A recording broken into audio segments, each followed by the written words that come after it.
এনে বেদাত কিছু চলে টলে না, এখানে মনে করেন কেউ সেরে কেউ কিছু করে না। পরিকল্পিতভাবে এটা মানে একটা দাঙ্গা বা দ্বন্দ্ব সৃষ্টি করার জন্যই মনে হচ্ছে এরকম একটা কিছু। আমাদের পীর বাবার কবর ভাঙ্গা হালাইছে, জান্না জুন্না ভাঙ্গা হালাইছে, আমরাও আর ফাঁসির ওয়াটার চাই।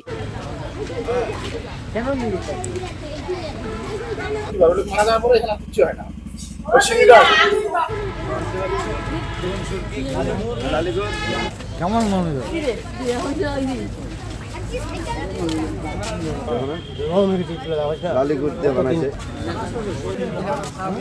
মায়ান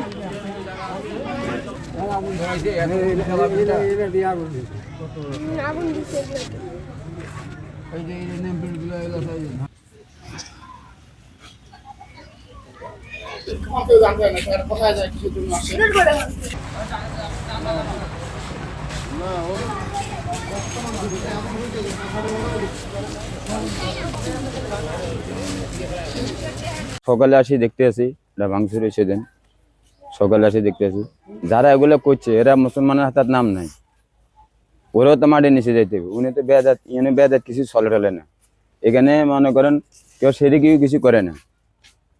মানে কয়েক বছর আগে আমি জায়গাটা ঝাড়ু টাড়ু দিতে ঝাড়ু দিতে পারিনি, এলে আমিও সরে গেছি। টানা তৃতীয়বার অর্জন করেছে দেশের সেরা সুপার ব্র্যান্ড স্বীকৃতি বসুন্ধরা টিস্যু। বিষয়টা এখন টাকা পয়সার জন্য কোনো কিছু করেনি, এটা মানে পরিকল্পিতভাবে এটা মানে একটা দাঙ্গা বা দ্বন্দ্ব সৃষ্টি করার জন্যই মনে হচ্ছে এরকম একটা কিছু। কোন বাইরের সন্তরাসী এগুলা কাজ করছে, কিন্তু তাগর তো বিচার হবে।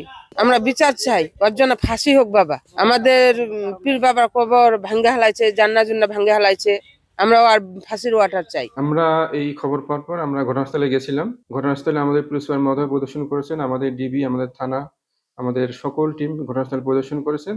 এবং ঘটনাস্থলে আমরা গিয়ে দেখি যে সেখানে যে মাজারের মূল যে ওরস যেটা বলে আর কি, সেই ওরসের গ্রিল ভাঙ্গা, এবং ওখানে দান বক্স ছিল, দান বক্সে ওরা কোনো ধরনের হামলা করেনি বা দান বক্স ভাঙ্গা পায়নি, দান বক্স একেবারেই অক্ষত আছে ওখানে। এবং এছাড়াও ওখানে এলাকাবাসীর বা ওখানে যে সংশ্লিষ্ট কর্তৃপক্ষ আছে তারা যারা বলতেছেন এবং আমরা যারা দেখেছি সেটা হলো যে পাশাপাশি ৩টা কবর আছে, ওখানে কিছুটা ভাঙচুর করা হয়েছে। তো আমরা সবাই এই বিষয় নিয়ে আমাদের যে ডিবি, আমাদের থানা পুলিশ সহ আমাদের সকল টিম এই বিষয়ে নিয়ে আমরা কাজ করতেছি। ইনশাল্লাহ আমরা অতি দ্রুত এটার যে যাহারা এই ঘটনা ঘটিয়েছে আমরা অতি দ্রুত তাদেরকে আইনের আওতায় নিয়ে আসবো এবং কঠোর আইনগত ব্যবস্থা গ্রহণ করব, এই আশা আমরা ব্যক্ত করতেছি।